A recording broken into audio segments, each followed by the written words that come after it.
Halo semua, selamat datang kembali di channel YouTube saya, Charles Lee. Bagaimana kabarnya buat kawan-kawan semua? Saya harap kawan-kawan semua dalam kondisi baik ya. Kemudian portofolionya bisa growth dan tetap hasilkan cuan dari pasar modal Indonesia.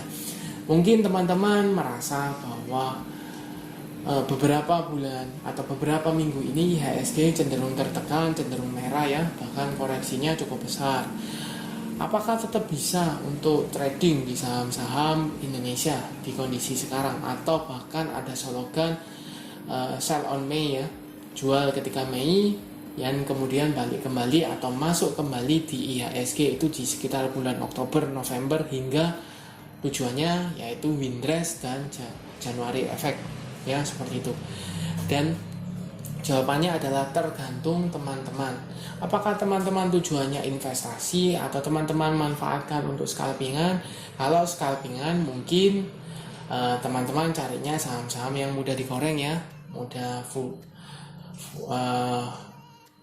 fluktuasinya cukup tinggi ya, seperti itu.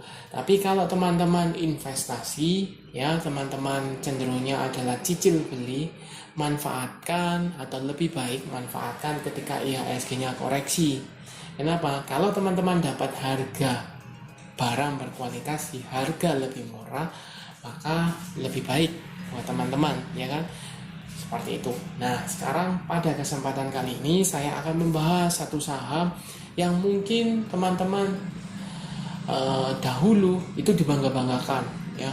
Dahulu itu digembar-gemborkan, oh bakal bagus gini, kemudian mengalami penurunan tajam, bahkan dicaci maki ya. Dan sekarang sudah mulai bergerak, mulai ada tanda-tanda reversal. Apakah teman-teman bisa entry di sekarang? Bagaimana potensinya? Apakah teman-teman bisa manfaatkan ya? Manfaatkan untuk apa? Tambah muatan, atau misalnya belum punya, teman-teman bisa cicil beli. Pastikan teman-teman tonton video ini ya. Mungkin video ini agak lebih panjang, tapi saya harap bisa membantu teman-teman. Oke, tanpa berpanjang lebar, kita langsung masuk. Saham apakah ini? Saham ini adalah Adi Sarana Armada ya, DBK atau ASA. Kita bisa tahu di sini dia yang menaungi Antaraja Logistik ya, Antaraja, seperti itu. Nah, kenapa saya bilang dia cukup berpotensi? Karena kalau sebelumnya saya sempat bahas ASA atau saya sempat pantau ASA ya, dia ada area resist psikologis di 1000, dan betul ketika berada di area resistnya dia gagal break ya, mengalami penurunan kembali, bantingan lagi kembali ke titik awal ya, sekitar 700-an, tapi tidak berselang lama dia mulai rebound kembali dan mampu breakout dari area resist 1000. Bahkan sekarang kalau teman-teman lihat dia membentuk rounding ya, EMA 50 nya membentuk rounding, kemudian volume juga teman-teman kelihatan ya, volumenya mulai ada, garis MACD juga mulai mengarah ke atas.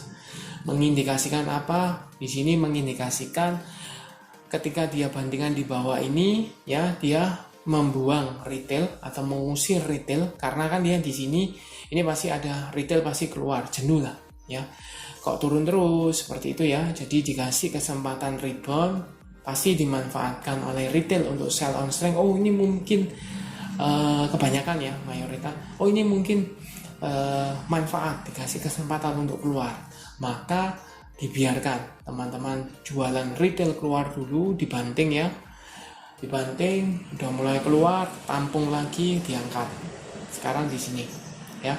Nah, pertanyaannya, per 12 Mei 2023 saham ASA ini sudah berada di level 1155 atau mengalami peningkatan 3,13% dibandingkan sebelumnya.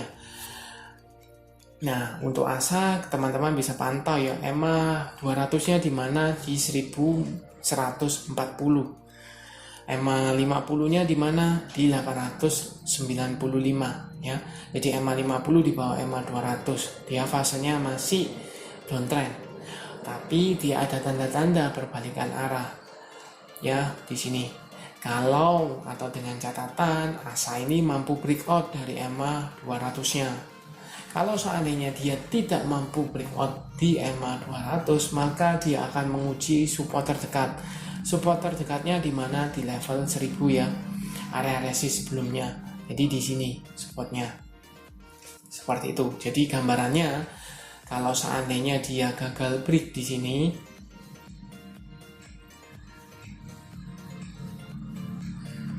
ya, jadi kan dia gini ya.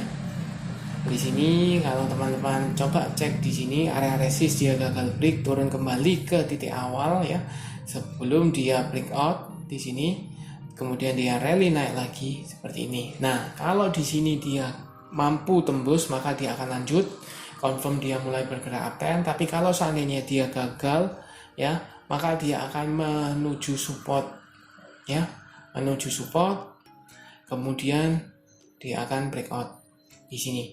Ini harapannya seperti itu ya. Biasanya kenapa? Karena dia, kalau seandainya dia sekali menguji retest dan breakout, biasanya jelas ada akumulasi cukup masif di sana. Jadi bongkaran barangnya atau akumulasinya cukup besar.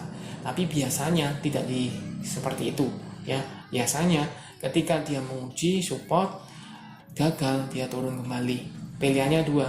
Kalau dia mampu breakout, maka dia akan rally. Kalau dia tidak mampu breakout, maka dia akan turun kembali sebelum terjadi pantulan ya, seperti itu. Atau bisa jadi ketika dia breakout gini ya, breakout di sini misalnya di 1300-an dia gagal mensupport, meretest supportnya ya, support di sini di EMA 200 sebelum dia lanjut naik. Bisa jadi seperti itu. Jadi ada beberapa kemungkinan, tinggal teman-teman lihat saja. Nah, pertanyaannya adalah apakah saham ASA ini masih layak untuk di hold bagi teman-teman yang sudah punya averaging price atau harganya di bawah ya, di bawah 700-an atau bahkan di 900, under 900. Apa yang dilakukan? Teman-teman bisa pertimbangkan sell on strength apabila dia gagal break ya, manfaatkan sell on strength, tunggu kembali di area support. Kalau seandainya dia breakout, maka bisa teman-teman tunggu dengan siap-siap buang barang ya. Kenapa? Takutnya teman-teman naik terus kemudian dibuat menuju support kembali ya, kan di retest dulu kan area resist. Ketika di breakout, maka dia ada potensi untuk di retest dulu sebagai support. Kalau dia mampu tertahan, baru terjadi pantulan, kan sayang. Jadi lebih baik teman-teman buang dulu. Kalau mau tambah akumulasi di bawah lagi ya, di daerah supportnya sebelum dibawa naik, seperti itu ya sejalannya. Nah, buat teman-teman yang belum punya sekarang, apa yang bisa dilakukan? Jelas, kalau opsinya atau kejadiannya ASA ini adalah dia mampu breakout, maka tunggu kembali di area EMA 200-nya di sini ya, bisa spekulasi buy bisa di sana. Tapi kalau seandainya dia tidak mampu breakout, maka tunggu kembali di area level 1000 supportnya, seperti itu. Nah, untuk membantu teman-teman, saya coba cekkan broker summary-nya. Seperti biasa kita pakai iPod ya, Indo Premier. Kita coba cek di sini ASA tanggalnya 8 sampai dengan tanggal 12 ya. Ini dengan value net jelas ada akumulasi. Akumulasi oleh siapa? IF, LG, FS, CC, YB. Yang jual siapa? OD, PD, EP, YP, aset ya, seperti itu. Jadi ada buangan barang atau ada jualan tapi masif akumulasinya sehingga harganya masih terangkat ya, seperti itu. Antara misalnya PD, EP, YP ini cut loss atau buang ya, karena lama dia turun dibuang, retailnya out, seperti itu, atau bagaimana, itu tergantung ya. Tapi menurut saya opsinya cuma dua ini ya. Dia kalau mampu breakout, maka dia akan meretest kembali area supportnya di sini. Teman-teman yang belum punya bisa manfaatkan spekulasi di area tersebut. Tapi kalau seandainya dia tidak mampu breakout, tunggu aja di area 1000 ya, seperti itu. Jelas ini ASA ada tanda-tanda dia berbalikan arah atau reversal ya, seperti itu. Kenapa?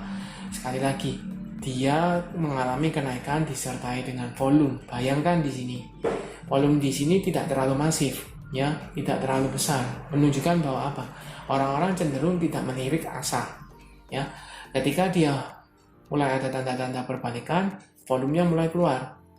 Sayangnya terjadi bantingan disertai dengan volume di sini. Kenapa terjadi? Biasanya di sini adalah untuk mengusir retail atau membuat psikologis retail ketakutan. Loh kan sayang, ketika teman-teman di sini, oh ya kan, dia mulai rebound nih, oh naik nih, mulai ke 1000, oh ini mulai uptrend ini mulai uptrend seperti itu.